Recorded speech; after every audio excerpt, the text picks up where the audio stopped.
Alright, we're back. Cool, episode 2. So what I'm going to start doing in this episode is I'm going to start editing this piece of music, right? Before I start mixing, I want to make sure that as much of my sort of housekeeping, processing stuff is out of the way and done. So what I'm talking about is doing any flex editing, fixing any timing issues, tuning vocals, all of that kind of stuff that's kind of editing, processy stuff before I even start mixing things, right? I want to make sure that the audio that I've got in this project is absolutely as perfect as I can make it to begin with from the outset. So that's what I'm going to do. So I'm going to start with my drums here. So I'm just going to solo out my drums to begin with on their own. Now, in order to edit all of these parts together, which I need to do, it's important to do that because all these parts are played together. I need to group them, right? So these drums, they were all performed at the same time, so they'll have a bit of bleed from microphone to microphone, yeah? Yeah, we can hear some cymbals in the snare mic, etc. So we need to edit them all together, okay? So the way that we're going to do that is we're going to select all of these drum tracks and we're going to group them. So we're going to put them all into group 1 right here. Our groups menu pops up here. Let's call that our drums. And there we go. All those tracks are now in that group together. Now what I want to do here is I want to, in the group settings, make sure that I tell it how I want it to affect this group. So what I want it to do is to edit all of these tracks together at the same time.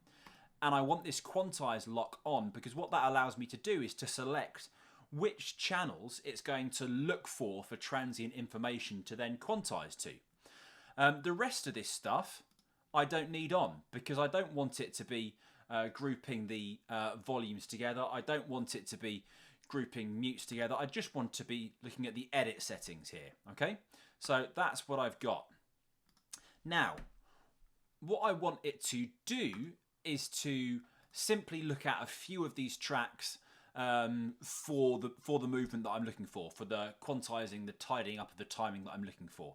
So I'm going to look at the kick, not the kick sub, the snare top, not the snare bottom, the tom, and then I'll see if I can get away without any overheads. We'll see. Those are the main things that I'm looking for. I'm going to turn on my click, I'm going to turn on my flex editing, and I'm going to turn it on. And because I've got editing turned on for that whole group, it turns it on for every track. Now, slicing is the best mode that we're looking for a rhythmic instrument like this. And all I'm going to do to begin with is I'm going to go to my region settings up here and I'm going to quantize it. Now, I'm thinking that a 16th will be the best value to go for. Having had a quick scan through and listen, I don't think there's anything faster than a 16th note, so I'll go for a 16th note quantize, and then I can dive in and actually start exploring this and see if there's anything that's gone a little bit weird or awry. So let's have a listen.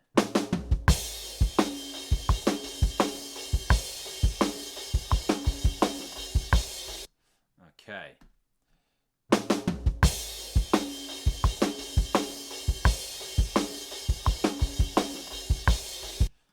Cool.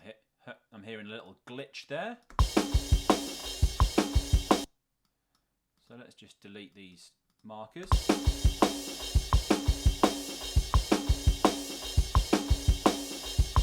So it's this little sort of almost like a ghost note that's there in the snare that I think is probably an accident. I don't think it's meant to be there.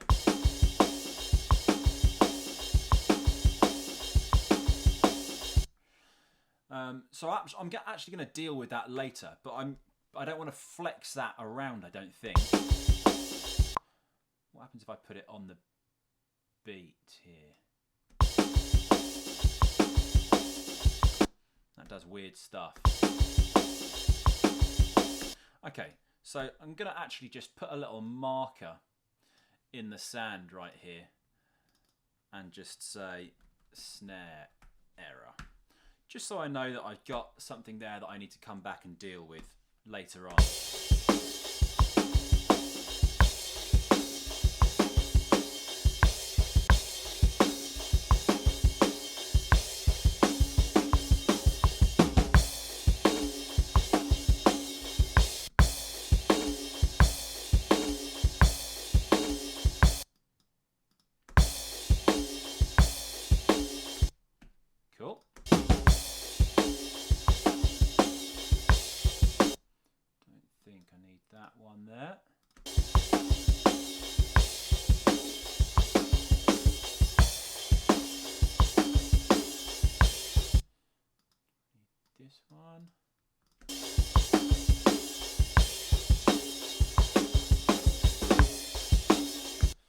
Cool, so actually that's a 30-second note going on there, which obviously it won't have picked up because I set it to a 16th, but that's all right.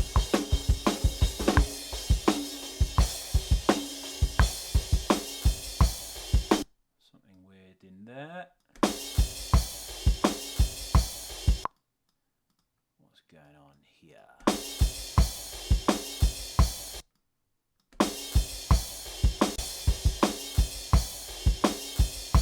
It's just that the cymbal doesn't sound very nice.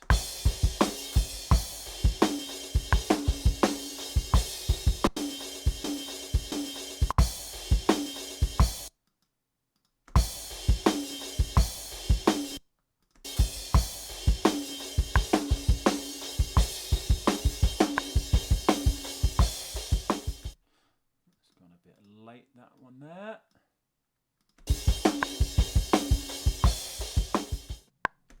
Cool. So I'm just going to check that all the way through once more and just make sure that it's all good.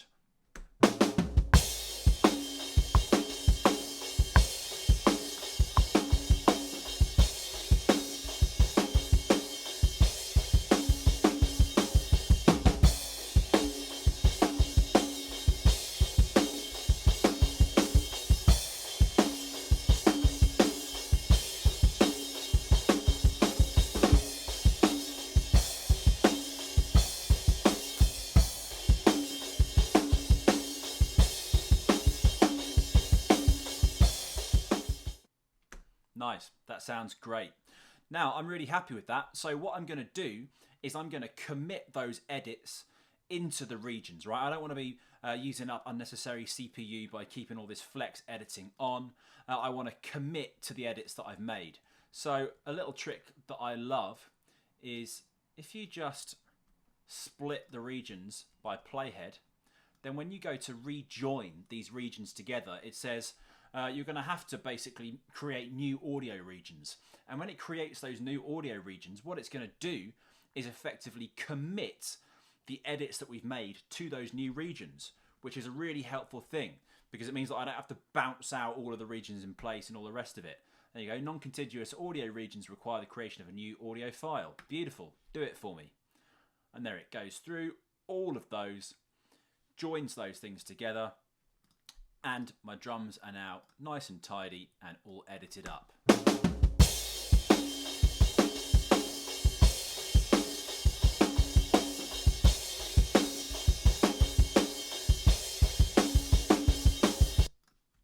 Beautiful. Really happy with these. I'm just gonna tidy up the ends of my region, but that's great. Nice. Tell you what, let's also shorten this project because obviously I don't need all of that. Great. There we go. Drums in time. Let's have a little look at my bass now and see if this needs any work doing on it in terms of from a timing perspective.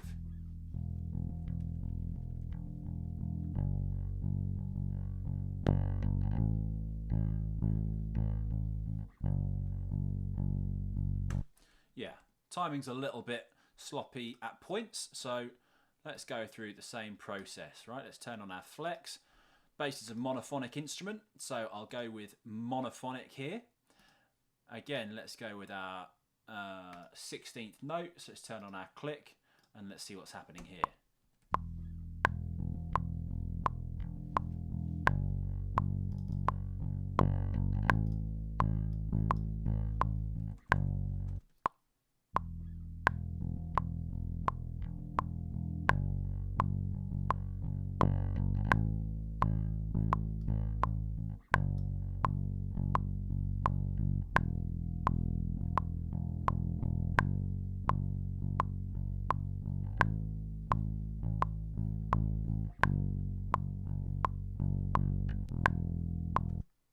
Whoop, that's not very nice, that bit.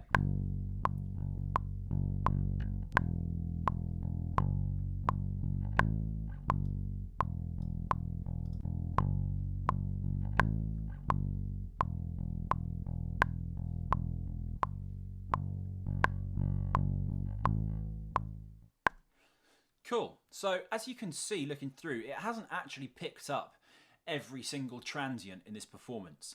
But that's kind of quite nice, because by not putting every single transient exactly on the beat, what that's still doing is leaving some of the performance, some of the human quality in there. So it's not like super strictly quantized, but it's just tidying it up enough that it's kind of sounding sensible. So if we put that in context with the drums,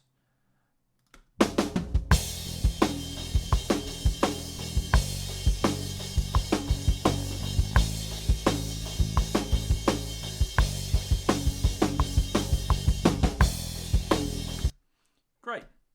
That sounds all right to me. So again, same thing. I'm going to find a point where I can split this, where it's not going to affect the sound at all. And then I'm just going to join those together with J. Let's commit to that processing. And there we go. Beautiful. So I'm going to go through the same process with my guitars now.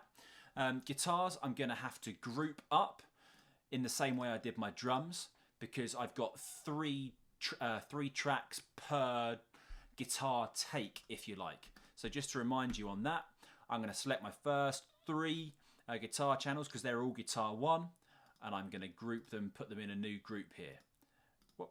Put them all in group 2. Okay, so group 2 is guitar 1. In that group, I want the editing settings selected and nothing else. Guitar 2, group 3. Here it is, guitar 2, editing settings. Nice.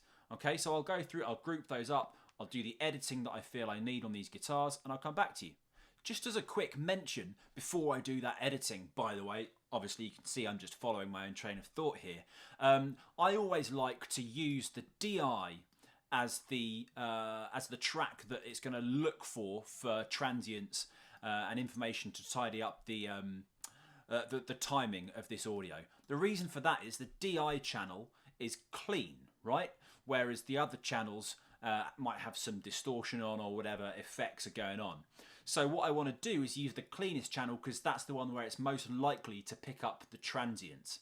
Okay, so I'm leaving my Q selected on my DI channels and turning it off on the other ones. Cool, I'm going to tidy these up. All right, cool. So I've done all of my electric guitars. I've sorted all the timing out. I've just come across this obvious mistake in the playing here. It's a proper glitch. So I'm going to find another bit in this to replace it with.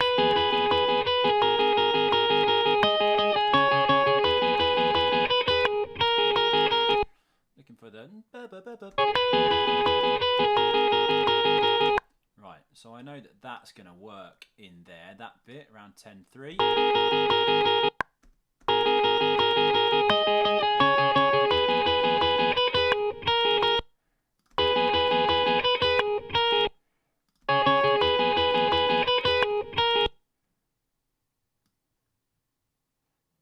Cool. I'm going to chop that out. Then I'm going to take these couple of beats. Now, if I marquee those tools and then just hold Alt and drag and drop, it's just going to copy that selection over for me, which is super helpful, right? And then what I can do is just find a good place to cross that over.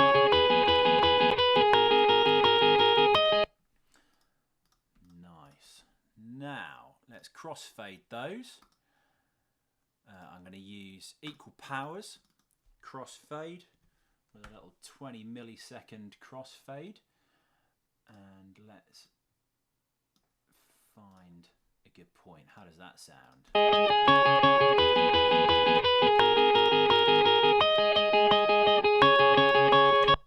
Magic, like you'd never even know. And again, because I like to be committed to stuff, commit to it. Beautiful. Right, I'll be back in the next episode and we'll take a look at the vocals and getting those edited up. See you soon.